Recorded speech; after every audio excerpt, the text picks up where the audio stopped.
Topic का नाम है इलेक्ट्रोस्टैटिक शील्डिंग। इलेक्ट्रोस्टैटिक शील्डिंग का मतलब होता है, शील्डिंग का मतलब होता है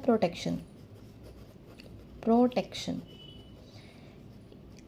इलेक्ट्रोस्टैटिक शील्डिंग का मतलब हम इलेक्ट्रिक फील्ड से या इलेक्ट्रिक चार्ज से किसी चीज़ को कैसे शील्ड कर सकते हैं। तो शील्ड करने के लिए हम देखते हैं कैसे कर सकते हैं शील्ड। तो जैसे हमें पता है एक कंडक्टर होता है, जब इसको चार्ज दिया जाता है, चार्ज किया जाता है, तो सारा का सारा जो इसका चार्ज है इसकी सरफेस पे आ जाता है।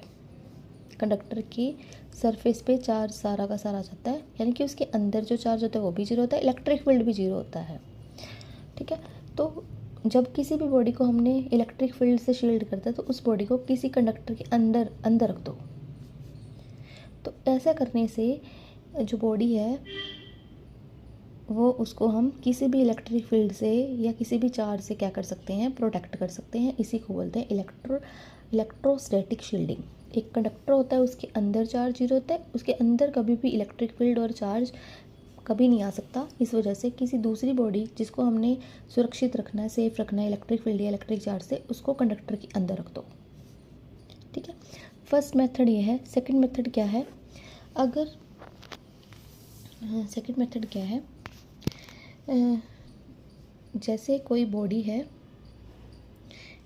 ये कोई बॉडी है, इसको हमने इलेक्ट्रिक फील्ड से क्या करना है, प्रोटेक्ट करना है। एक चार्ज है, पॉजिटिव चार्ज, इससे हमें अगर प्रोटेक्ट करना है तो इनके बीच में मेटल की एक सरफेस लगा दो, मेटल की सरफेस, प्लेट रख दो मेटल की सरफेस। मेटल किससे बनी होती है, इलेक्ट्रॉन से बनी होती है, इलेक्ट्रॉन और आयन से। तो जब मेटल की नेगेटिव पॉजिटिव साइड के पास नेगेटिव आयन आ जाएंगे, नेगेटिव इलेक्ट्रॉन इसके पॉजिटिव साइड के पास आ जाएंगे और पॉजिटिव जो चार्ज होगा दूसरे एंड पे इकट्ठा हो जाएगा। फिर हम क्या करेंगे, इसको ग्राउंड कर देंगे। ग्राउंड करने से क्या होगा, ये पॉजिटिव चार्ज सारा का सारा नीचे फ्लो कर चला जाएगा, यानी कि इसके ऊपर सिर्फ नेगेटिव चार्ज आ जाएगा। ये पॉजिटिव इस नेगेटिव से बैलेंस हो जाएगा और ये पॉजिटिव आगे फर्दर पेनिट्रेट होकर इस बॉडी को अफेक्ट नहीं करेगा। इस तरह से इस बॉडी को हम इस चार्ज से शील्ड कर सकते हैं, प्रोटेक्ट कर सकते हैं। ठीक है, एक कंडक्टर को जब हम किसी फील्ड में रख देते हैं, फील्ड में रखने से क्या होता है, कोई जैसे फील्ड की डायरेक्शन इस तरफ है, जो हमारा कोई कंडक्टर बॉडी है ये इलेक्ट्रॉन से और आयन से मिलके बनी हुई है। इलेक्ट्रॉन फील्ड के अपोजिट डायरेक्शन में की तरफ वो हो जाएंगे इकट्ठे, और जो पॉजिटिव फील्ड की डायरेक्शन में। ऐसा क्यों होता है, क्योंकि इलेक्ट्रॉन के ऊपर नेगेटिव चार्ज है, तो इनका जो फोर्स होगा, उसका जो फॉर्मूला होगा वो -QE होगा।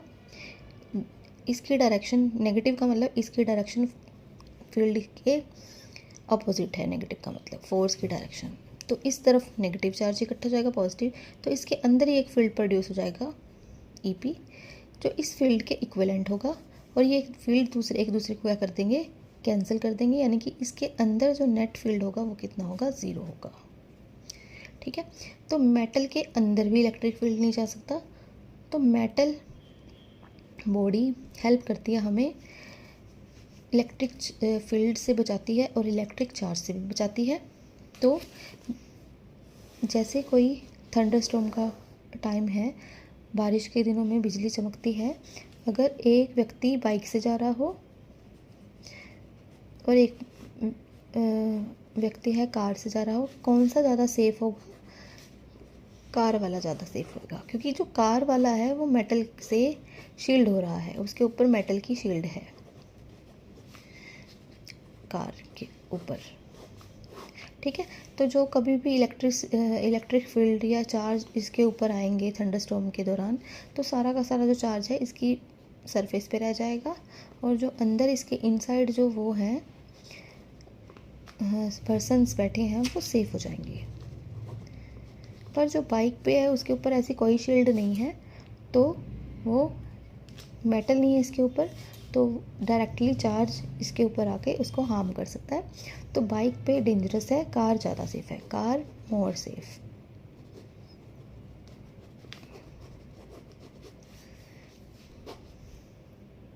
सो ये था हमारा टॉपिक इलेक्ट्रोस्टैटिक शील्ड, कि हम इलेक्ट्रिक फील्ड से और इलेक्ट्रिक चार्ज से कैसे प्रोटेक्ट कर सकते हैं किसी बॉडी को। स्टूडेंट्स, अब हम डिस्कस करेंगे डाइलेक्ट्रिक्स के बारे में। डाइलेक्ट्रिक्स क्या होते हैं? डाइलेक्ट्रिक्स बेसिकली इंसुलेटर ही होते हैं, पर जब इनको इलेक्ट्रिक फील्ड में रखा जाता है तो ये पोलराइज हो जाते हैं। ये दो तरह के होते हैं, non polar dielectrics and polar dielectrics.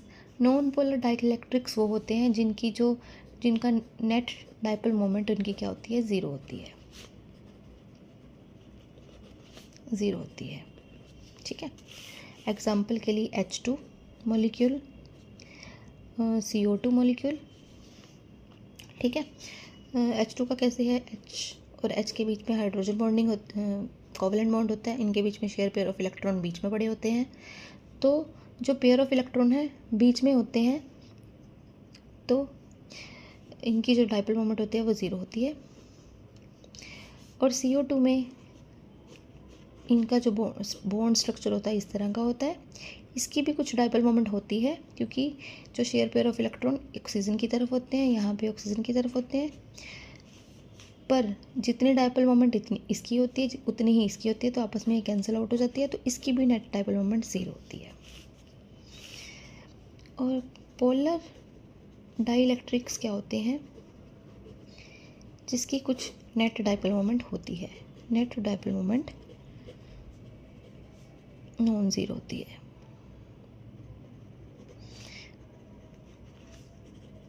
For example HCl के बीच में भी कोवलेंट बॉन्ड होती है, पर क्लोरीन मोर इलेक्ट्रोनेगेटिव है, बड़ा है हाइड्रोजन से और इलेक्ट्रॉन को खींच लेता है, तो जो शेयर पेयर ऑफ इलेक्ट्रॉन है क्लोरीन के पास पड़े होते हैं ऐसे। तो इसके ऊपर पार्शियली पॉजिटिव चार्ज आ जाता है, इसके ऊपर पार्शियली नेगेटिव, तो ये एक डाइपोल की तरह बिहेव करती है। तो इसकी डाइपोल मोमेंट होती है कुछ होती है, यानी कि नॉन ज़ीरो होती है। एग्जाम्पल वाटर की बात करें, वाटर का फॉर्मूला ये होता है, इसका स्ट्रक्चर इस तरह का होता है,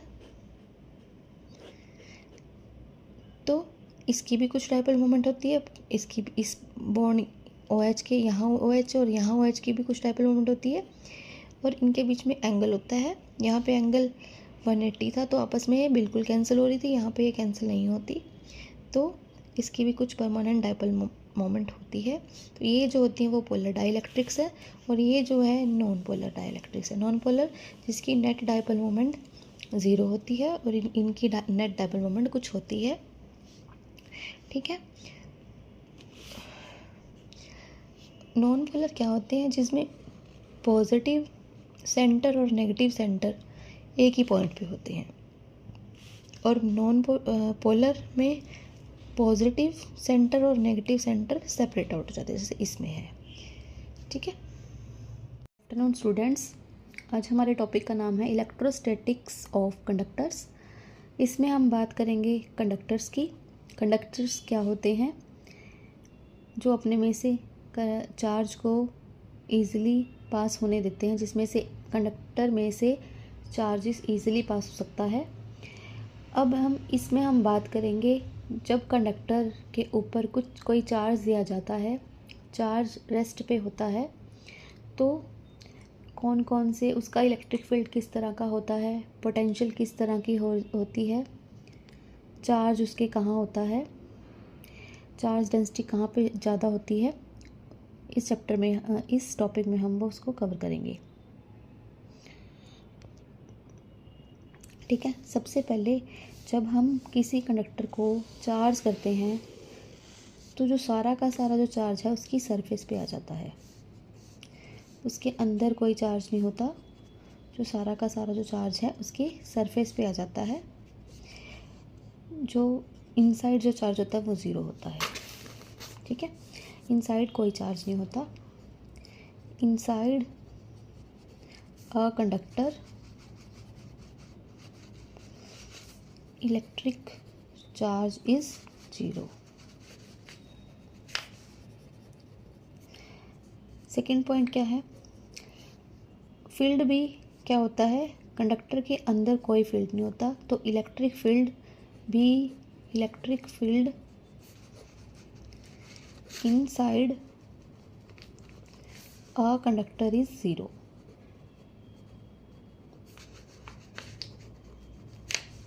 ठीक है। और जो इलेक्ट्रिक फील्ड होता है वो कंडक्टर के हमेशा क्या होता है, परपेंडिकुलर होता है, सरफेस के क्या होता है, हमेशा परपेंडिकुलर होता है, ऐसे होता है। जो डायरेक्शन ऑफ इलेक्ट्रिक फील्ड होती है perpendicular to the surface of conductor होता है। Direction of electric field is always perpendicular to surface of conductor। ठीक है। फोर्थ क्या है, कंडक्टर के अंदर जब कंडक्टर को चार्ज किया जाता है, किसी कंडक्टर को सारा का सारा चार्ज उसकी सरफेस पे आ जाता है, तो जो पोटेंशियल होती है उसकी सरफेस के हर पॉइंट पे और उसके अंदर पोटेंशियल कांस्टेंट रहती है। अंदर भी और सरफेस के हर पॉइंट पे भी पोटेंशियल क्या रहते हैं, constant. Potential is constant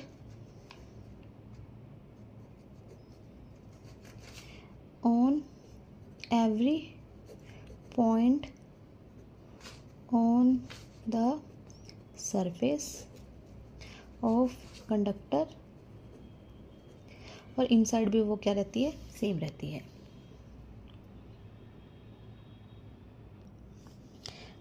next क्या है, सरफेस चार्ज डेंसिटी।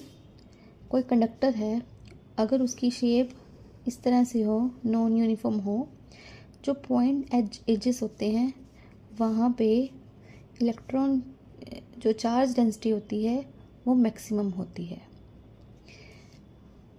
ठीक है। पॉइंट एच पे चार्ज डेंसिटी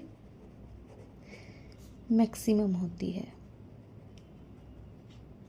ठीक है, सिग्मा मैक्सिमम होती है। जैसे हमारे पास एक पॉइंट ए है, एक पॉइंट बी है, तो ए पॉइंट पे जो चार्ज डेंसिटी है वो सिग्मा है, यहाँ पे सिग्मा बी है, तो सिग्मा ए ज़्यादा होगी किससे, सिग्मा बी से। और electric field is equal to sigma by epsilon naught होता है, तो सिग्मा ए ज़्यादा है तो ए पॉइंट पे इलेक्ट्रिक फील्ड ज़्यादा होगा कंपैरेटिव टू बी पॉइंट पे। पर जो पोटेंशियल है वो दोनों पॉइंट पे सेम रहेगी।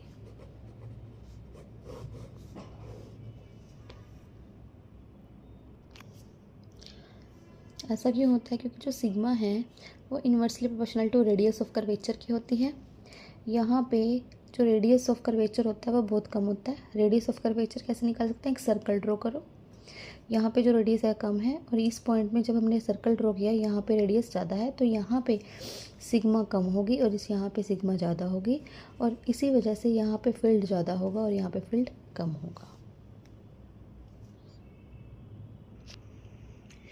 तो जो स्फेरिकल शेप होगी उसके हर पॉइंट पे सिग्मा सेम होगी, पर जो पॉइंट वाली कोई ऑब्जेक्ट होगा उसके पॉइंट पे चार्ज डेंसिटी सबसे ज़्यादा होगी।